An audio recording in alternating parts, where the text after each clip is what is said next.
하나님께 주시는 말씀은 요한복음 4장 15절에서 26절까지 말씀입니다.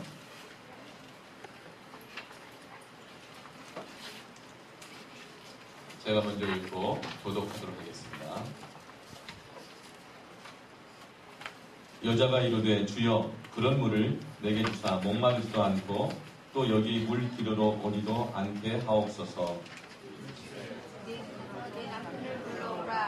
여자가 대답하여 이르되 나는 남편이 없나이다.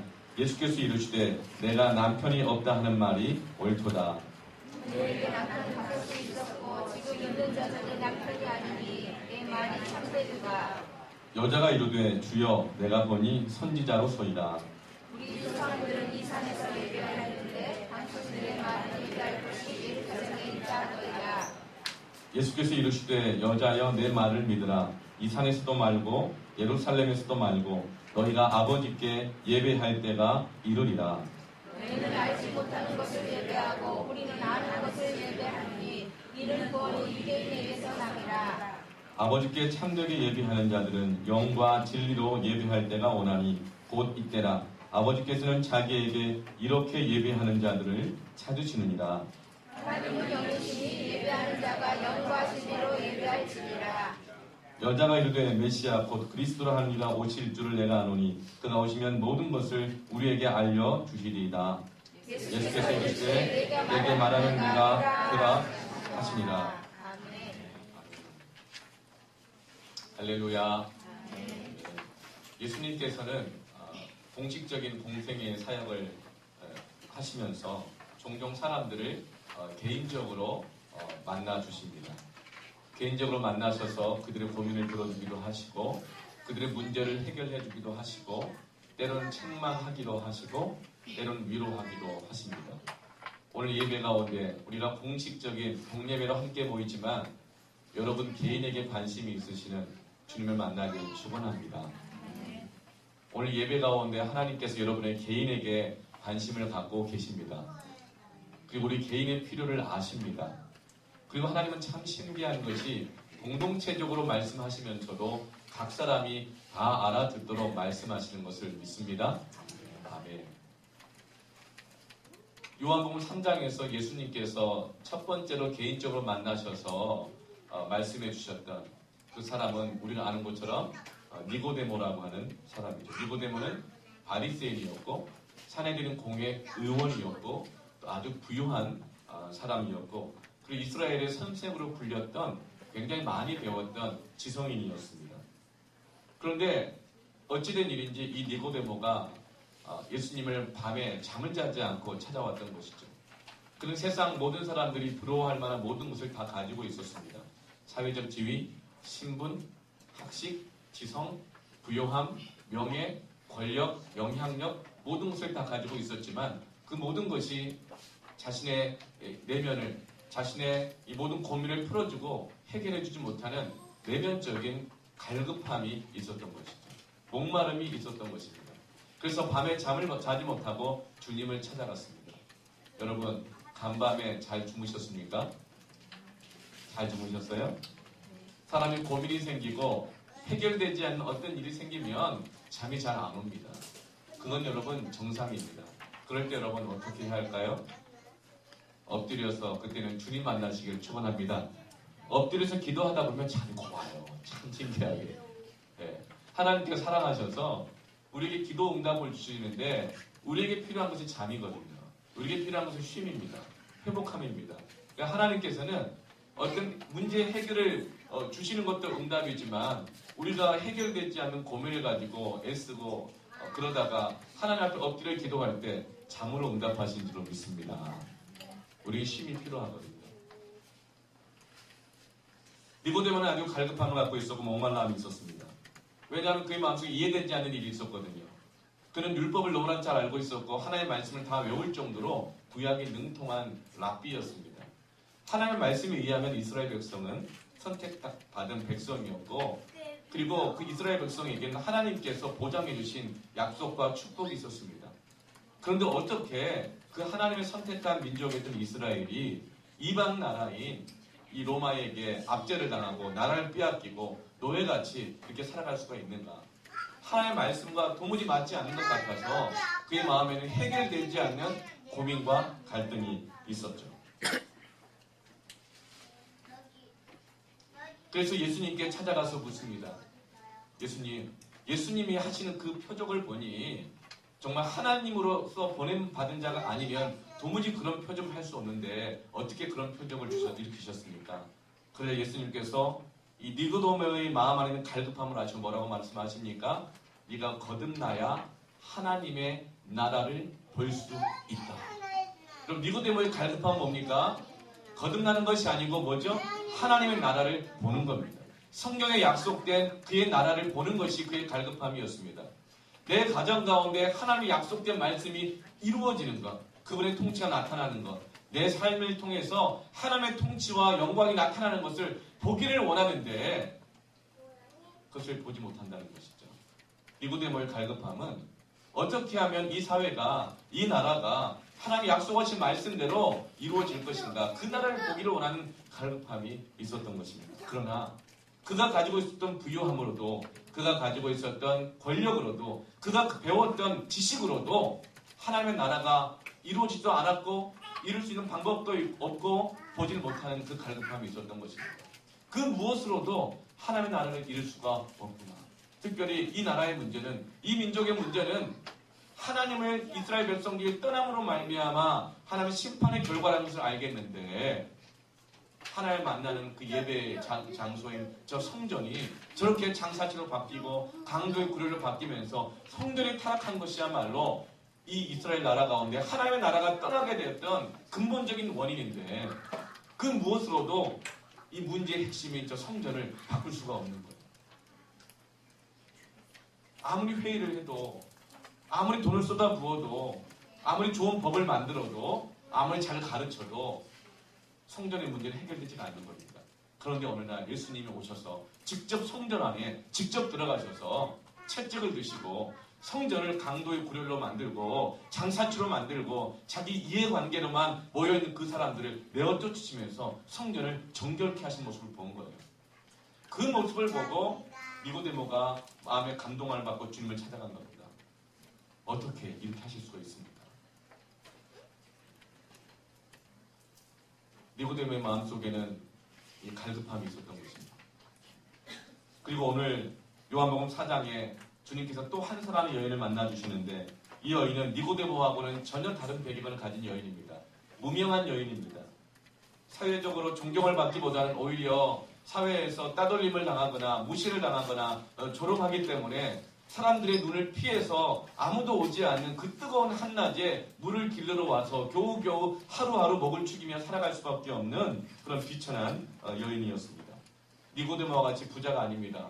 배우지도 못했습니다. 강남 출신도 아니고 모든 사람들이 다 피해가는 사마리아에서 사는 여인입니다. 남편을 5번이나 바꾸었고 지금도 살고 있는 남편이 정식 남편이 아니죠.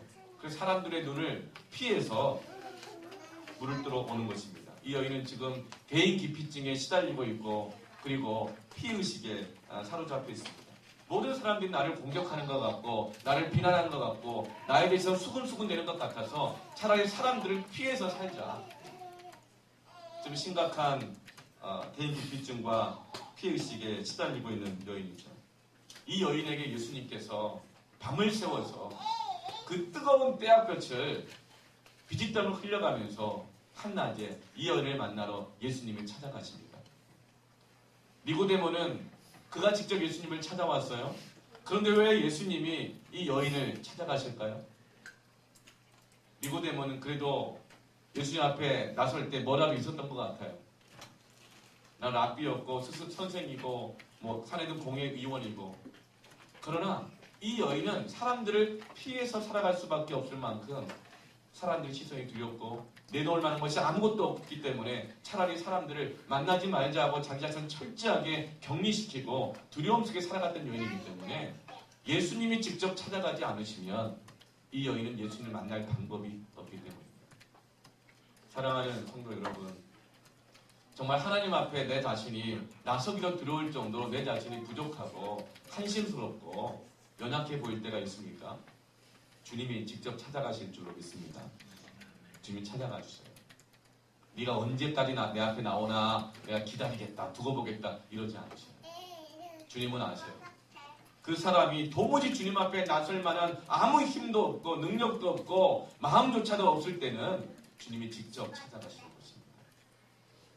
그렇기 때문에 주님이 찾아가시는 장소에 늘 나오시기를 축복합니다. 아멘. 기도할 마음이 없어도 예배드릴 마음이 없어도 주님께서 찾아오시는 곳에 늘 찾아가시기를 축원합니다. 사슴이 시냇물을 찾기에 갈급한 같이 내 영혼이 주를 찾기에 갈급합니다. 사슴이 시냇물을 목숨을 걸고 찾아갈 때는 두 번이라 그래요. 두 가지 정도.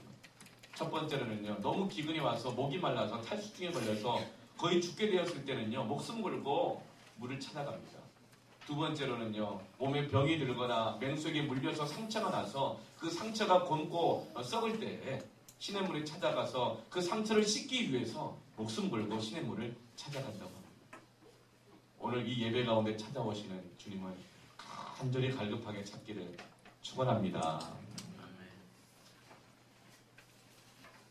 프랭클린 루즈벨트라고 하는 미국의 대통령이 있습니다. 아주 신앙이 아주 훌륭한 분이셨죠.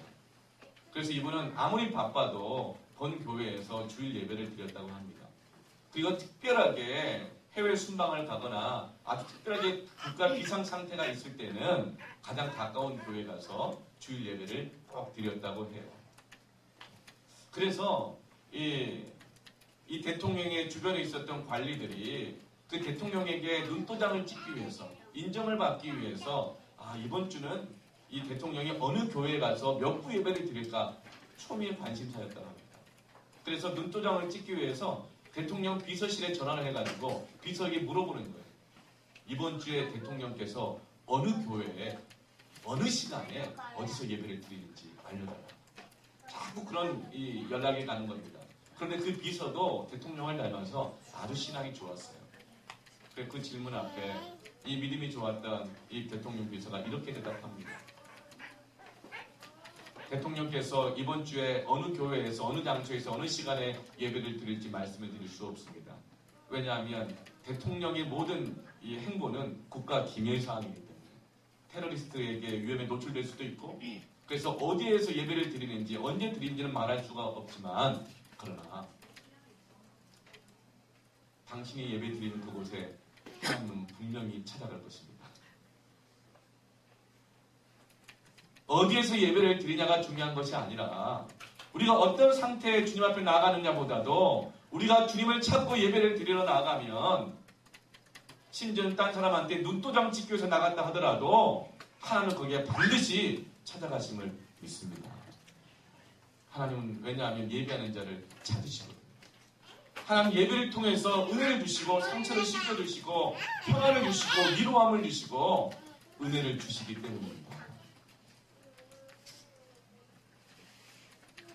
사마리아 여인은 수없이 남자를 바꾸어 봤지만 그의 갈급함이 풀리지 않았습니다. 니고데모가 돈도 가지고 명예도 가지고 공부도 하고 학위도 가졌지만 자신의 인생의 갈급함이 자신의 이 비전의 문제들이 해결되지 않았던 것처럼 이 여인은 남편을 5번이나 바꾸었지만 인생의 갈급함이 해결되지 않았어요. 이 사마리아 여인은 사람이 자신의 갈급함을 해결해 줄 거라고 믿었던 것 같아요. 그 중에서 특별히 남자. 여러분의 인생의 갈급함을 무엇이 해결해 준다고 생각합니까? 우리 청소년들이 있는데 고3이 이제 곧 될 텐데 우리 진앙이하고 우리 또 동욱이는 고3이 될 텐데 대학이 인생의 갈급함을 해결해 줄까요? 이런 얘기하면 부모님들은 별로 안 좋아할지 모르겠지만 그래서 이 학교에 교실에 이런 말이 써있대잖아요. 급훈에 5분 더 공부하면 네 남편의 장래 그 직업이 바뀐다. 뭐 이런 거. 또 5분을 더 공부하면 내 아내의 뭐 얼굴이 바뀐다. 이런 식으로. 공부가 그리고 대학이 우리 인생의 갈급함을 해결해 줄까요? 그것도 잠시입니다. 사마리아 여인은 사람이 특별히 남자가 자신의 인생의 문제를 해결해 줄 거라고 생각해서 그때마다 바꿨지만 5번이나 바꿨고 지금까지 6번을 만났지만 사람이 자신의 인생의 갈급함을 해결해 주지 못한다는 것을 알게 됩니다. 사랑하는 우리 아내 여러분, 남편이 바뀌면 인생의 갈급함이 해결될 거라고 믿으십니까? 그 기대를 내려놓으시길 바랍니다. 남편이 바뀌어도, 남편이 신앙 좋아져도, 남편이 새벽기도 나가도 갈급함은 또 생길 것입니다. 제가 목사잖아요. 제 아내는 저 때문에 갈급함이 없겠습니까? 있어요. 우리의 갈급함의 문제는 남편이 해결해 주는 거 아니라는 거예요. 대학이 해결해 주는 거 아니라는 거예요. 공부가 해결해 주는 것도 아니고 직장이 바뀌고 연봉이 바뀐다 해결되는 것이 아니라 살아계신 하나님을 만날 때 우리의 갈급함이 해결되는 줄로 믿습니다.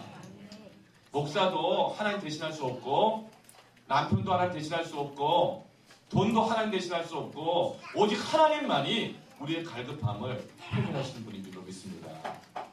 그래서 우리는 하나님을 만나는 예배 가운데 나가기를 축원합니다. 갈급함으로 나가기를 축원합니다. 하나님만이 내 인생의 갈급함을 해결하신다.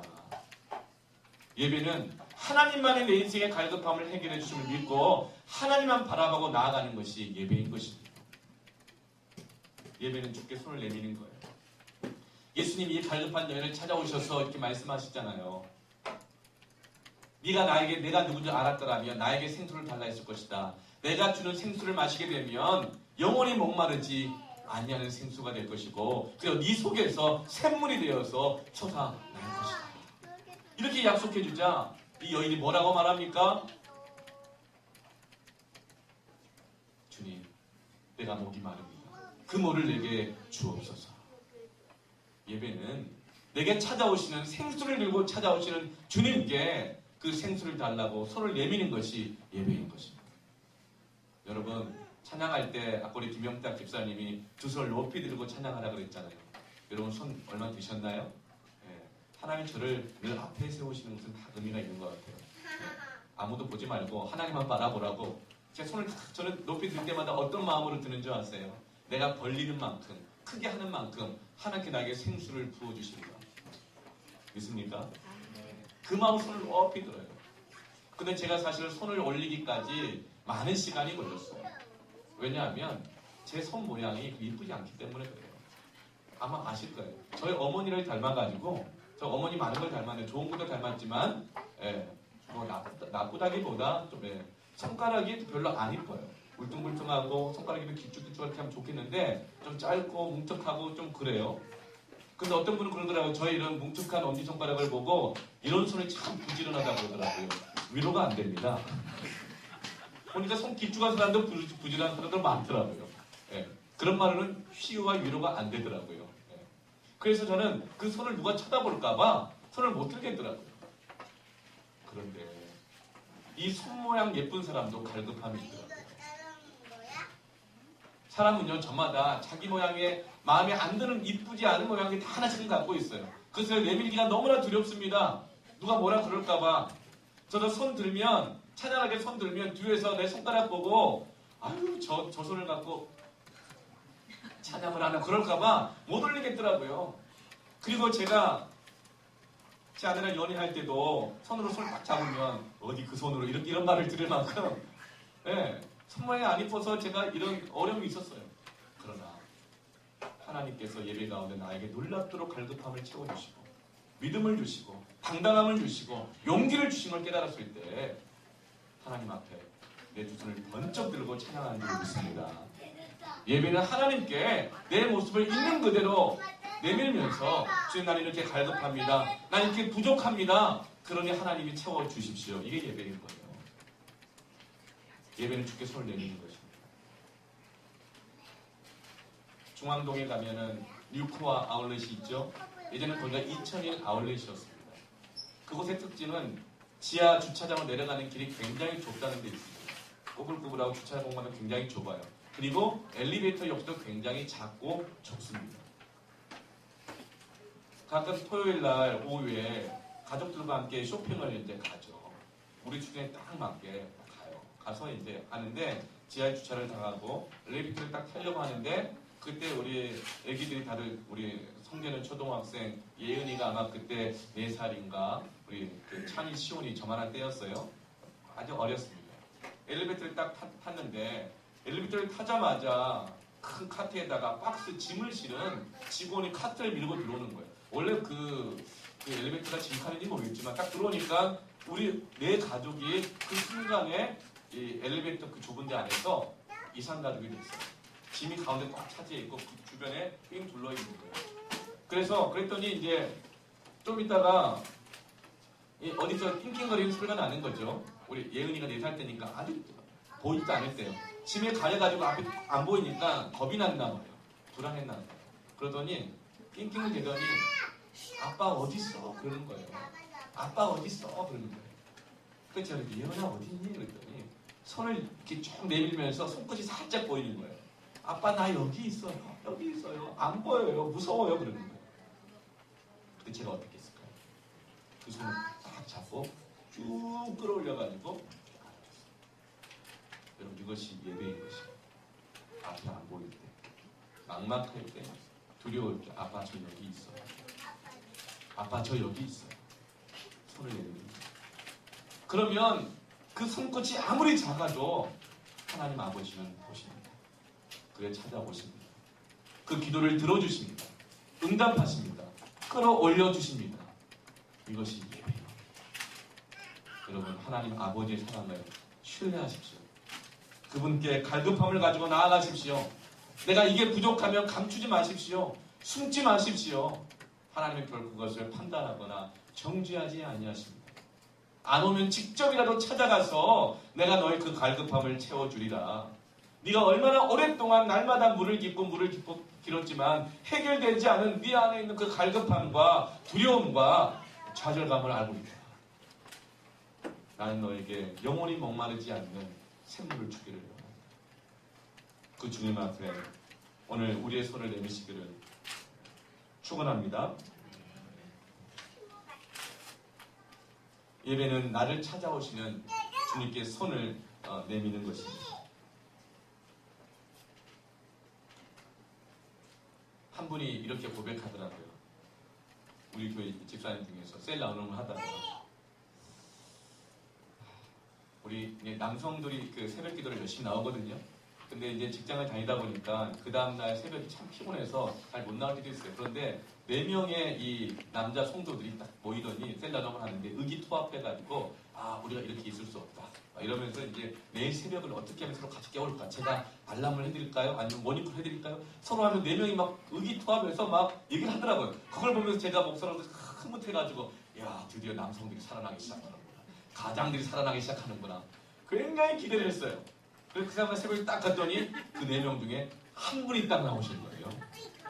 그 중에 제일 어린 분이. 그 교회 나온 지 얼마 안 된 분이에요. 그러면서 그분이 맨 뒤에 앉아있더니 뚫레뚫레하면서 아무도 안 오니까 좀 그랬나. 그래서 이제 제가 그 중에서 그 4분 중에서 나이가 제일 많은 집사님하고 나눔을 하는데 그분이 이런 얘기를 하더라고요.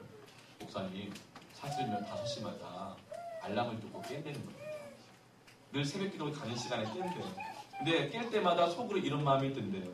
나 같은 사람도 새벽 기도 나가도 되나? 차라리 안 나가는 것이 낫지 않나? 그 말이 무슨 말인가 저는 도무지 이해가 안 됐어요. 근데 계속 나누는 가운데 이런 마음이 있더라고요. 하나님께 뭔가를 받기 위해서 구하기 위해서 나가는 것. 그것이 기도하는 사람으로서 마음에 합당치 않다는 생각이 있어가지고 하나님 앞에 뭔가 자꾸 받으려고 해서 나가는 그 모습으로 새벽기도 나가는 것이 부끄럽고 싫다는 거예요. 그래서 제가 이렇게 얘기했어요. 집사님 따라합시다. 집사님 하나님은 집사님을 사랑하십니다. 새벽기도 나오면 이런 응답이 있고 저런 응답이 있고 100마를 해도 소용없어요. 딱 한 가지예요. 우리가 새벽에 우리 모습이 어떠하든지 아니면 우리가 어느 때든지 100번을 넘어졌어도 기도하고 예배하러 나갈 수 있는 유일한 이유 하나가 있다면 하나님이 나를 사랑하시기 때문입니다. 하나님이 사마리아 여인을 사랑하셨기 때문에 그의 상태를 따지지 않고 직접 찾아가 주시고 달라고도 하지 않은 생수를 미리 내놓으시며 그리고 그 물을 달라고 하는 이 여인에게 생수를 주신 것입니다. 하나님의 사랑을 신뢰하십시오. 그 하나님이 나를 사랑하셔서 내가 기도할 때마다 내 기도를 외면치 않고 들어주실 것이다. 이게 믿음인 것입니다. 내가 지난 일주일 동안 기도 한 번 안 했다가 갑자기 나가면 하나님이 이 가식적인 사람 이렇게 그러지 않으신다는 거예요.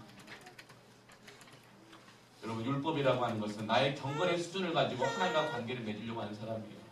내가 일주일 동안 한 번도 큐티를 안 빠지고 했으면 하나님께 당당히 기도할 수 있는 거예요. 하나님, 내가 한 번도 큐티를 안 빼먹고 했거든요. 이 정도는 응답하셔야 되죠. 이게 율법입니다. 그러나 하나님께서는 심지어 내가 한 번도 큐티를 못했다 하더라도 지금 나는 갈급합니다. 하나님의 사랑을 신뢰하고 나아가는 것, 그것이 은혜인 줄을 믿습니다. 하나님의 사랑을 신뢰하세요. 우리가 기도하고 예배할 수 있는 유일한 이유는 하나님의 사랑을 신뢰하는 것입니다.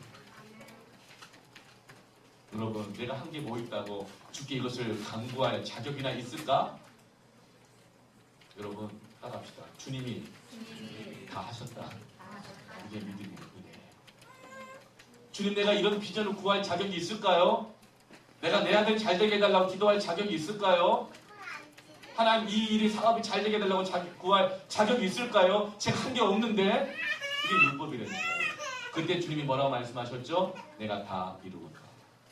십자가에서 그 보혈로 계속하셨고 우리가 다 할 수 없었던 모든 것들을 갑집으로 하셨고 다 이루신 줄로 믿습니다. 그래서 우리는 십자가의 보혈을 의지하고 예수님의 그 사랑을 의지해서 담대히 하나님의 보호자 앞에 나아가는 것입니다. 하나님을 찾는 예배자는 십자가를 바라봅니다. 그 은혜를 의지하여 담대히 나아가는 것이죠. 여러분, 오늘부터 담대히 구하십시오. 주님은 이렇게 말씀하십니다. 너희가 지금까지 내 이름으로 아무것도 구하지 아니하였으나 이제는 구하라. 그리하면 응답하리니 너희 기쁨이 충만하게 할 것이다. 너희가 지금까지 내 이름을 의지하지 않았다는 거예요. 자꾸만 엉뚱한 걸 의지해서 주님 앞에 나아가려고 하고 엉뚱한 걸 의지해가지고 좀 잘 돼보려고 하고 복 받으려고 그랬지만 내 이름 하나만 의지하고 나아가고 너희가 받을 것이고 기쁨이 충만할 것이다. 이게 예배자의 마음의 자세입니다.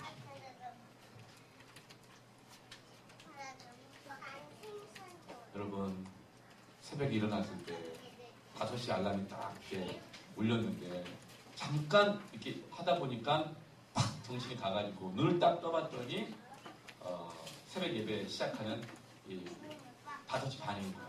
그럼 그때 어떻게 될까요? 난 역시 안 되는 인간이야.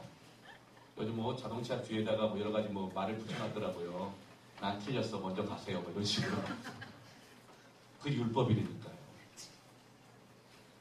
눈을 잠깐 떴다가 감았다가 떴는데 시간이 30분 확 지나가지고 이미 새벽 기도가 시작됐어요. 그럼 그때 어떡합니까? 나는 이미 틀렸어. 역시 나는 안 돼. 그러나 그때 늦어도 하나님 앞에 나아가는 사람, 그것이 바로 하나님 찾으시는 예배자인 것을 믿습니다. 아멘. 우리 주일 예배 오후 2시 참 늦기도 너무 어려운 시간이잖아요. 그런데 꼭 늦는 분들이 있어요. 참 기적과 같아요. 대단한 능력이에요. 아니면 새벽 기도 시간도 아니고 오전 9시 예배도 아니고 오후 2시 예배인데 늦기도 어려운데 꼭 저는 모르겠어요. 앞에만 있어서 이 뒤통 눈이 안 달렸기 때문에 모르겠지만 뭐 간간히 들려오는 지방 소식에 의하면 뭐 한두 분 있을 수도 있는 것 같아요. 늦기도 어려운 이 2시 예배 시간에 늦을 때 어떡합니까? 내가 사회적 지위와 체면이 있지. 내가 예배 늦는 모습을 내가 어떻게 보여주나. 내 모습 때문에 사람들이 실족하고 시험 들으면 어떡하나. 차라리 내가 예배 안 나가주는 게 은혜만 내 도움 될 거야 하고 포기하는 분 계십니까? 이게 율법입니다. 여러분, 예배 시간이 늦었어요. 어떻게 해야 됩니까? 먼저 그의 나라 이루고 와라. 늦었어도 가방으로 얼굴을 가리고 성경을 가려가면서 앞자리로 나오십니다.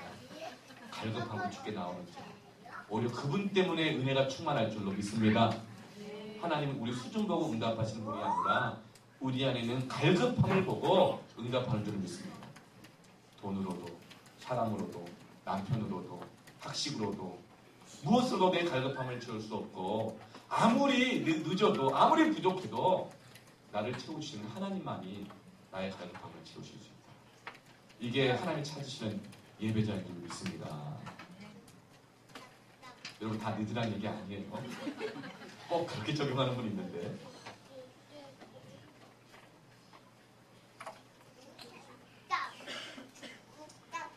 이렇게 예수님께서 이렇게 물을 주시겠다고 하셨어요. 그리고 나서 이 이야기가 이 갈급함, 목마름의 이야기에서 예배라는 주제로 바뀌게 되죠. 여러분, 왜 이렇게 바뀔까요? 주님께서 우리의 목마름을 예배를 통해서 채우신 줄 믿습니다. 두세 사람이 합심하여 내 이름으로 기도할 때, 함께 연합하여 예배할 때에 나도 그들 중에 있는다. 땅에서 묶는 것이 하늘에서 묶이고 땅에서 푸는 것이 하늘에서 풀리리라. 아멘. 여러분, 예배는 하나님 우리의 갈급함을 채워주실 뿐만 아니라 예배 가운데 드려지는 기도와 찬양과 이 말씀에 대한 헌신과 순종의 결단은 우리의 삶의 문제를 묻기도 하고 풀기도 하시는 하나님의 응답과 능력이 부어지는 영적인 시간이요, 영적인 공간인 줄로 믿습니다. 예배 가운데서 주 앞에 담대히 기도하십시오. 예배 가운데서 결단하십시오. 예배 가운데서 계획하십시오. 예배 가운데서 순종하십시오. 그럼 하나님의 응답이 묻고 푸는 역사가 나타나게 될 것입니다. 갈급했던 이 여인에게 주님은 예배를 통해서 네 안에 영원히 마르지 않는 샘솟는 생수가 나올 것이라고 얘기해주고 계시는 것이죠.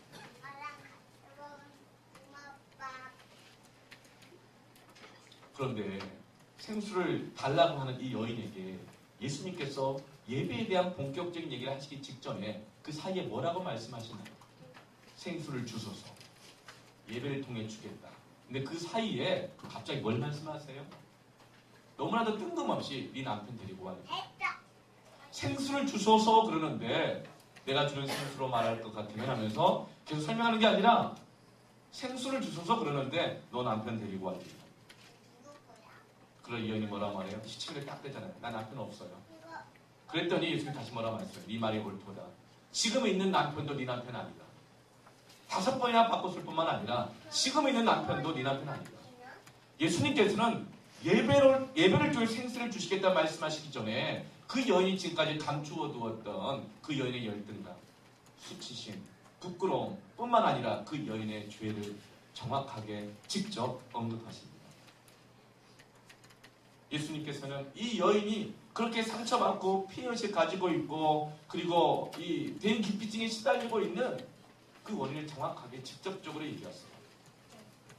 대인기피증이나 피해의식을 가지고 있는 사람들은요, 대부분의 전부가 그 과거의 성장 과정 속에서 깊은 상처, 해결된 아픔을 겪은 사람들은 참 대인기피증이나 피해의식이 있어요. 그래서 어떤 상처를 또 받으면 자꾸만 안으로 숨고 싶고 사람들을 보는 것이 두렵고 그리고 자꾸만 사람들이 나에 대해 수긍되는 것 같고 공격하는 것 같고 비난하는 것 같은 피해의식에 사로잡힙니다. 그래서 그런 상처와 아픔, 어려움을 겪고 있는 분들은 과거 인생에 있는 그런 상처와 어려움들을 잘 들어주고 성장 과정이 어땠는지 들어주고 용납해주고 하면 서서히 그런 상처들이 해결되어져 가는 것을 보게 되어져요. 그런데 예수님께서는 이 여인에게 성장 과정이 어땠는지 묻지 않으세요. 네가 지금까지 이럴 수밖에 없었던 것은 성장 과정에 문제가 있었기 때문이구나. 참 어려웠겠구나. 이렇게 하면서 넘어가지 않으십니다. 오히려 예수님께서는 이 여인이 쳐다보기도 싫고 들킬까봐 두려웠고 말하기 싫었던 그 죄의 문제를 정확하게 직접 지목하고 얘기했습니다. 왜냐하면 생수를 주기에 앞서서 예배를 통해서 생수를 주기에 앞서서 그 생수가 흘러가야 될 통로가 있는데 바로 이 여인의 이 남편의 문제가 이 죄의 문제가 그 생수의 통로를 막고 있기 때문인 것입니다. 하나님과 우리 사이를 가로막고 있는 것은 무엇입니까? 단지 상처가 아닙니다. 모든 사람이 죄를 범하였으며 하나님의 영광에 이르지 못합니다. 이사야서 59장 1절 2절 말씀에 함께 읽어볼까요? 여호와의 손이 짧아 함께 읽습니다. 시작. 여호와의 손이 짧아 원치 못하심도 아니요 귀가 둔하여 듣지 못하심도 아니라 오직 너희 죄악이 너희와 너희 하나님 사이를 내었고 너희 죄가 그 얼굴을 가리워서 너희를 듣지 않으시게 함이니라. 하나님 손이 짧아가지고 구원하지 못하심이 아니고 귀가 둔해서 너희들의 기도를 듣지 못하심이 아니라 하나님과 너희 사이를 죄악이 가로막고 있다는 것입니다. 예수님께서는 이 여인에게 생수를 주기를 원하셨고 예배를 통해 생수를 주기를 원하셨지만 이 여인이 감추고 있고 숨겨놓고 있었던 이 음란함의 문제, 그리고 사람을 의지해서 자신의 갈급함을 채우려고 하는, 사람을 이용하고 싶었던 마음의 이 탐욕들, 정욕들, 이 죄의 문제가 해결되지 않고서는 생수를 받을 수가 없다는 것을 아셨기 때문에 바로 지적하고 들어가시는 것입니다. 그런데 놀라운 것은 이 여인이 예수님께서 직접적으로 이 치명적인 죄의 문제를 지적하셨을 때 어때요? 눌려했어요? 두려워했어요?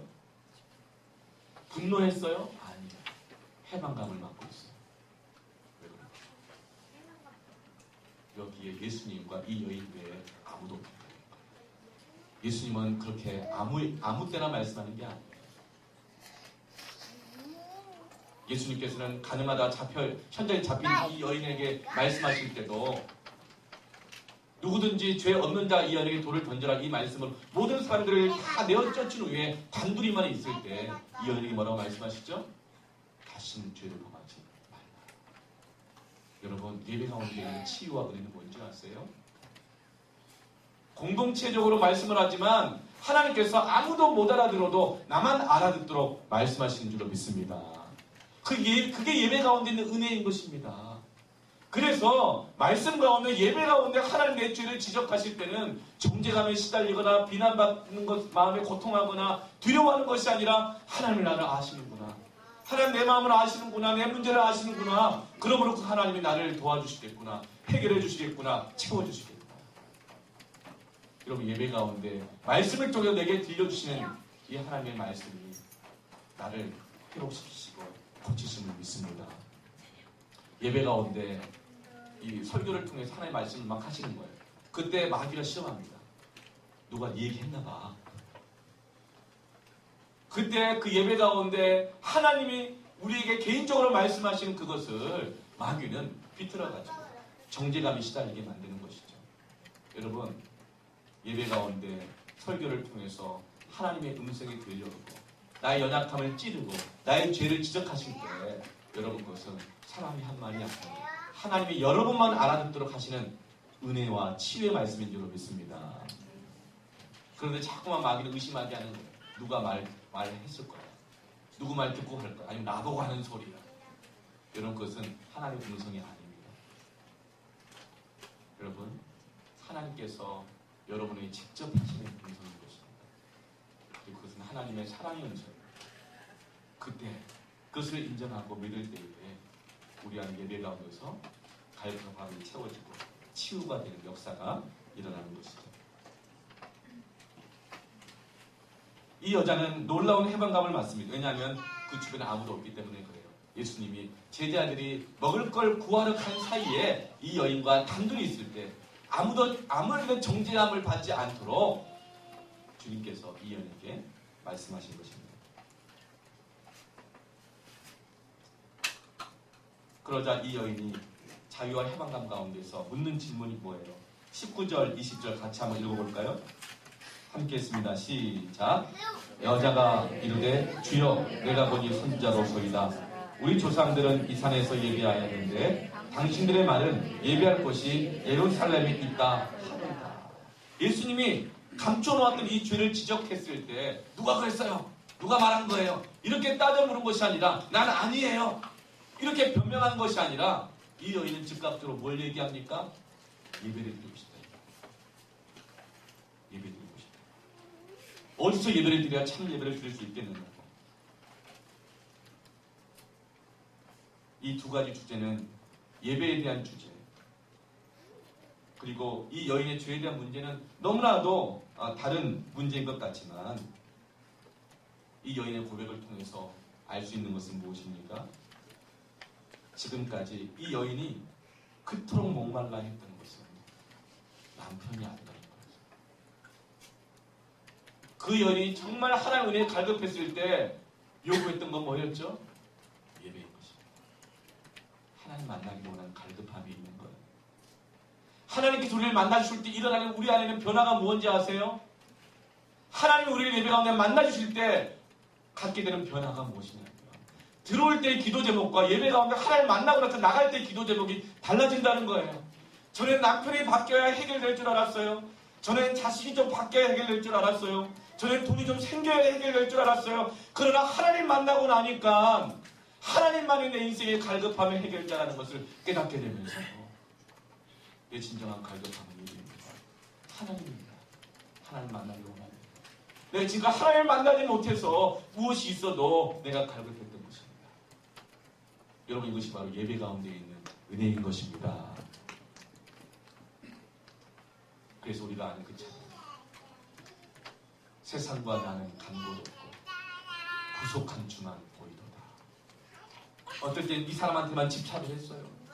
이 기도 제목에만 집착을 했어요.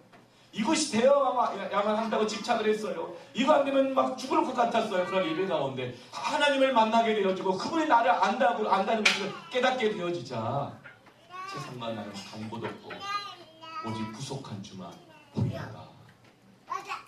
이게 예배의 은혜인 것입니다. 이 여인은 지금 예배를 드리고 싶다고 말하는 거예요. 무엇이 이토록 이 여인 안에 놀라운 변화를 일으켰습니까? 이 여인은 예수님이 나에게 자기가 하시는 말씀을 통해서 이분이 그냥 사람이 아니라 하나님이시라는 것을 깨닫게 된 것입니다. 지금까지 자기 같은 인생은 하나님도 관심이 없다고 생각해왔던 것 같아요. 하나님은 다른 사람에게는 관심을 가져주시고 다른 사람 기도는 들어주시지만 내 기도는 그렇게도 안 들어주십니다. 나에게 관심도 없는 하나님, 그런 하나님을 그렇게 내가 믿고 살아갈 필요가 있을까? 그런 마음을 가지고 있었습니다. 하나님께서 나를 사랑하신다면 어떻게 나 같은 인생을 이렇게 살도록 내버려 두실 수가 있을까? 사마리 여인은 하나님 앞에 나가기 싫은 하나님을 미워하는 마음까지도 있었던 것 같아요. 그러나 아무도 찾아오지 않은 이 뜨거운 대낮에 비지땀을 흘려가며 찾아오신 한 사람.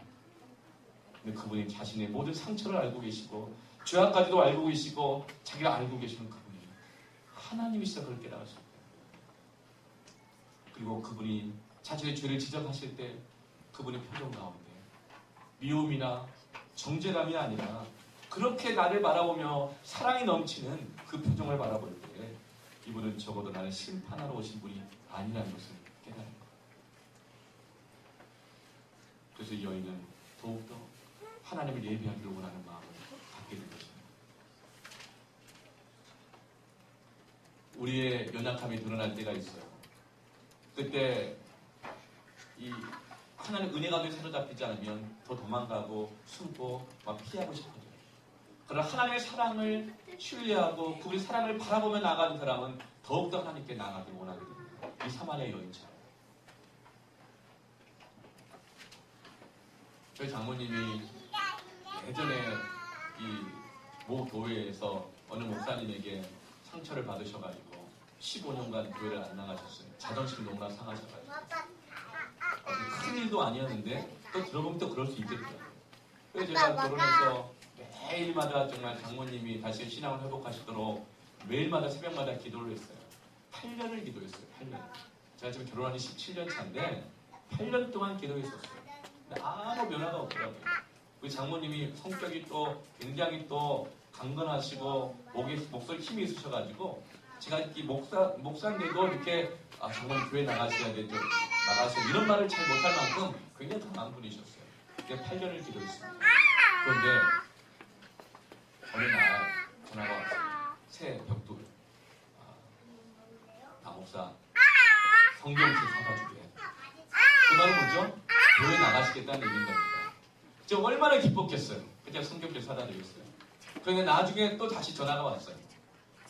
목사 기도책 좀 사다 주게 그러더라고요. 그 뭐냐면 오늘 많은 분들이 교회 나가기 굉장히 힘들어하는 이유 중에 하나 뭐냐면 기도시킬까봐 교회 나가기 굉장히 힘들어요. 의외로 그런 분들 많아요. 나만 그렇다 생각하지 마세요. 굉장히 많아요.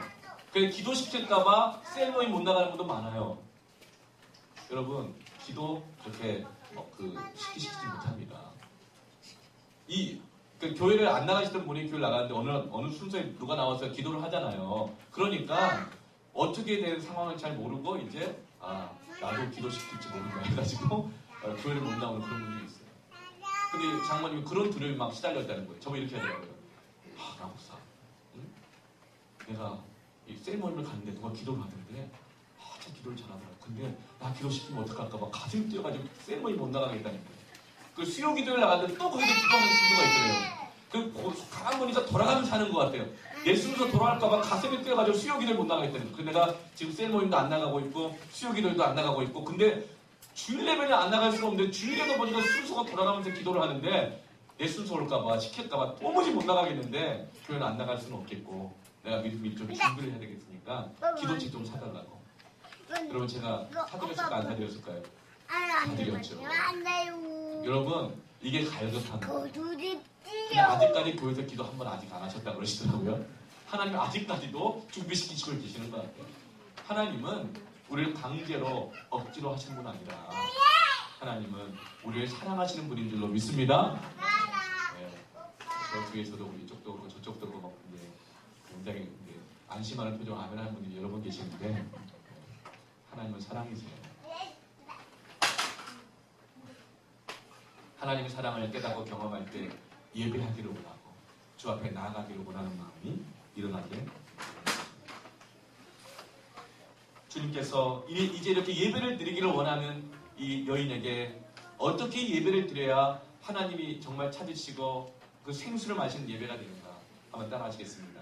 영과 진리로 예배할지니라. 하나님께서는 영과 진리로 예배하는 자를 찾으십니다.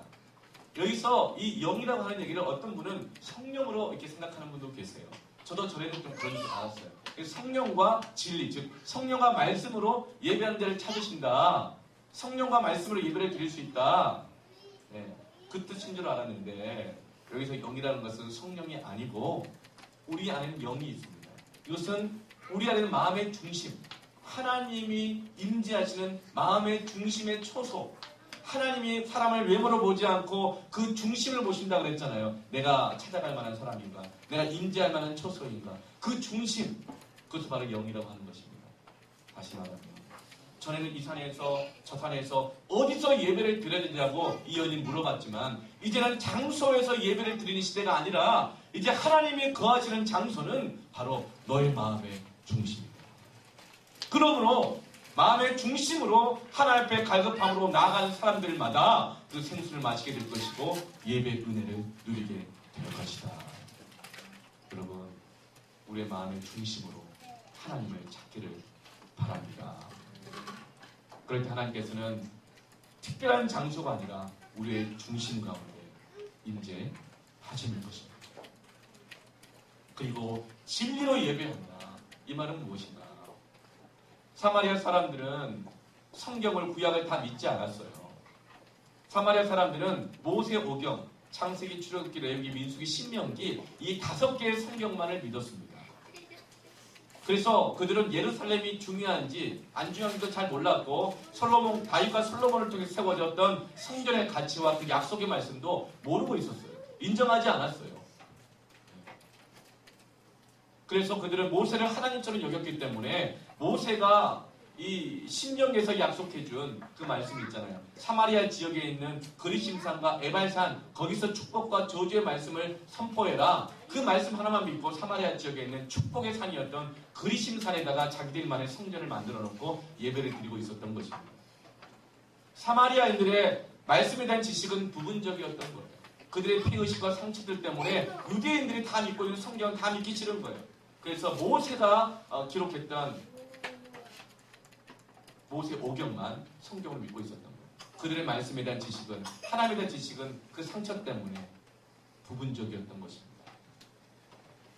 그래서 그들이 드리는 예배는 온전한 예배일 수가 없는 거예요. 그래서 예수님은 말하죠. 너희는 알지 못하는 것을 예배한다. 너희들은 하나님의 말씀을 온전히 알지 못하고 있는 상태에 부분적으로 알고 있는 상태에서 하나님을 예배하고 있다. 세상에서 제일 무서운 사람이 어떤 사람이라고 그래요? 책 한 권밖에 안 읽어본 사람이 그러잖아요. 그게 다 줄 아는 사람. 그래서 너희가 알지 못하는 것을 예배하고 있고 우리는 알고 있는 것을 예배하라. 이는 구원이 유대인에게서 나니라. 하나님께서는 다윗왕을 통하여서 예수 그리스도가 오게 하여 주셨고 유대인을 통하여서 메시아가 오게 하시겠다는 약속의 말씀을 주셨습니다. 그리고 그 약속의 말씀이 바로 예루살렘의 성전 가운데 있거든요. 근데 사마리아 사람들은 그 말씀을 온전히 알지 못했고 그들의 지식은 부분적이었고 그들의 진리는 왜곡되어 있었던 것입니다. 그리고 그들은 하나님을 온전히 알지 못했던 것이죠. 우리가 예배 가운데 날마다 생수를 마실 수 있는 것은 하나님의 말씀을 온전히 받아들일 때인 줄로 믿습니다.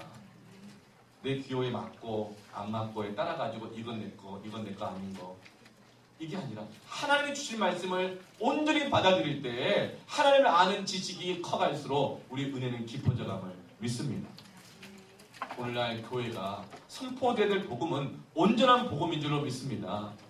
교회에서 세상에서 말하는 그런 가십거리나 듣기 좋은 얘기거나 처세술이나 성공하는 방법이나 어떤 철학적 이런 나부랭이들만 얘기해가지고는 진정한 생수가 부어지지 않고 아무리 좋은 얘기, 똑똑한 얘기, 지식적인 얘기가 부어진다 하더라도 교회는 갈급하고 궁핍하고 배고플 수밖에 없는 것입니다. 예배 가운데 온전한 복음, 하나님에 대한 온전한 십자가의 이 복음이 구원의 복음이 증거되기 때문에 성도들 안에 영적인 기간함이 해결되는 것이죠. 이것이 바로 영과 진리로 예배하는 자들을 찾으시는 하나님의 말씀인 것입니다. 우리 시간 같이 함께 기도하기를 원합니다.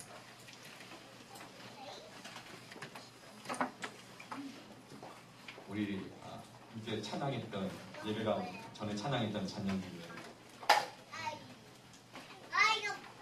내 갈급함 그 어느 것으로도 채울 수 없는 내 갈급함 하나님께서만이 우리의 갈급함을 채우실 수 있는 분이십니다.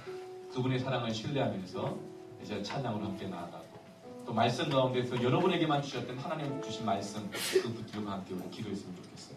하나님께서 예배 가운데 찬양 가운데 기도 가운데 우리의 갈급함을 채워주실 것입니다. 가슴이 확 막혀서 숨이 쉬어지지 않는 날이 여러 날이 되었으니까 가슴에 손을 얹으십시오. 가슴에 손을 얹으십시오. 성령께서 기도하는 가운데 여러분을 찾아가시고 터치하실 것입니다. 그 막힌 것을 뚫어주실 것입니다. 여러분, 무엇이 주님과 나 사이를 꽉 가로막고 있습니까? 주님은 아닌 것인데도 붙잡고 있는 어떤 것이 있습니까? 아닌 줄 알면서도 이건 놓으면 어떻게 될까봐 무서워서 놓지도 못한 채로 꽉 막혀있는 채로 주님과 여러분 사이 가로막고 있는 주의 문제가 있습니까? 주님 말씀하십니다. 내 남편을 데려와라. 그건 내 앞에 가지고 와라. 내가 해결하겠다. 오늘 것을 결단해라. 그것을 내려놓아라. 포기해라. 놓아라. 내가 너와 나 사이 막힌 것을 뚫고 내가 너와 나 사이 예배가 회복되게 하고 세상에 줄 수 없는 것처럼 내가 너에게 주기로 원하는 그 생수를 부어주리라. 너 자신의 연약함과 존재감 때문에 구하지 못했느냐? 내가 너를 이렇게 찾아왔지 않느냐? 내가 너에게 이렇게 말하지 않느냐? 내게 구하여라. 내 이름으로 구하면 내가 주리니 너의 기쁨이 충만하게 할 것이다. 존재감 때문에 두려움 때문에 구하지 못한 것이 있습니까? 주님께 구하십시오. 주님께 부르주십시오. 주님이 응답하시고 하나님 우리를 얼마나 사랑하는지 알게 하실 것입니다. 우리의 생명을 채워주실 것입니다. 이제 주 이름을 한번 간절히 부르짖고 기도하겠습니다.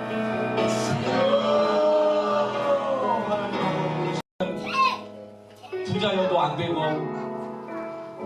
좋은 학벌 가져도 안 되고 권력과 명예가 있어도 안 되고 남편의 사랑을 수없이 바꿔도 안 되고 교회를 이리저리 계속 바꿔도 안 되고 바꿔도 채워도 않은 이 목마름을 인생의 문제를 예배를 통해서 채워주시기로 작정하셨습니다. 그래서 하나님은 지금도 예배자를 찾으십니다. 마음의 중심으로 하나님의 말씀을 온전히 받아들이기로 결단하며 나아가는 자들에게 그 갈증을 채워주기로 작정하셨습니다. 여러분 예배자가 되기로 결정하십시오. 가정에서 벌을 벌어주는 거 좋습니다. 자녀들을 훈계하는 거 좋습니다. 그러나 그것으로 자녀들의 갈급함이 인생이 채워지는 건 아닙니다. 부모가 예배자가 될 때에 자녀 인생의 갈급함이 채워지게 되는 것입니다. 예배자가 되기로 결단하십시오. 복음의 빛 동산교회가 마음의 중심으로 하나님의 말씀 온전히 순종함으로 예배하는 교회가 되게 하여 주셔서 구원이 될 땅, 하나님 은혜로 채워질 저 땅을 복음에 비추는 교회가 되게 하여 주옵소서. 예배자가 되기로 결단하며 주 앞에 나가기를 원합니다. 주여, 내가 예배자가 되기를 원합니다. 주여, 나의 예배를 통하여 역사하여 주옵소서. 우리 복음의 빛 동산교회 예배를 통하여서 영혼들을 구원하여 주가 아버지께서 이루어 주시고 하나님의 나라를 이루어 주옵소서. 주의 마음 다시 한번 간절히 부르고 기도합니다. 주여, 하나님 아버지 감사합니다. 우리에게 예배를 주시고 은혜의 통로를 주셔서 감사합니다. 오늘 우리 예배를 통하여 우리 몸만의 신분을 채워주시고 이번 정서를 다해봤지만 되지 않은 우리 삶과 이 나라의 문제들, 아버지 하나님 우리 하나님 모든 문제들, 아버지 예배자를 찾지 못하고 하나님께 눈을 부으실 것이 없기에 하나님께서 예배를 찾으시고 당시가 예배자가 되기를 원합니다. 가정에서 예배자가 되기를 원합니다. 예배는 아버지가 되기를 원합니다. 예배는 어머니가 되기를 원합니다. 예배는 부모가 되기를 원합니다. 예배는 자녀가 되기를 원합니다. 예배는 성도가 되기를 원합니다. 하나님의 친구가 말씀과 친구로 예배는 교회 되기를 원합니다. 하나님의 친구가 친구로 예배하는 온 땅을 두루 감찰하사 전심으로 자기를 향하는 자들을 위하여 능력을 베푸시나니. 하나님, 지금까지 때로는 우리가 사람을 의식하여 예배할 때가 있고 형식적으로 예배할 때가 있고 의무적으로 예배할 때가 있었지만 예배는 능력을 베푸시는 하나님의 능력의 통로인 것을 깨닫게 하시니 감사합니다. 여호와의 너는 온 땅을 두루 감찰하사 전심으로 자기에게 향하는 자들을 위하여 능력을 베푸시나니. 우리 복음의 빛 동산교회 예배가 온전히 하나님 향하여 열릴지어다. 복음의 빛 동산교회 성도들의 가정마다 예배가 온전히 열릴지어다. 예배는 부모가 될지어다. 예배는 성도가 될지어다. 참으로 신령과 진정으로 예배하는 교회가 될지어다. 그래서 하나님의 능력이 베풀어지고 역사하는 교회, 가정, 성도 되게 하여 주시옵소서. 예수님의 이름으로 기도합니다. 우리 예배 가운데 능력을 베풀어 주시는 하나님께 영광의 박수 올려드리겠습니다. 할렐루야.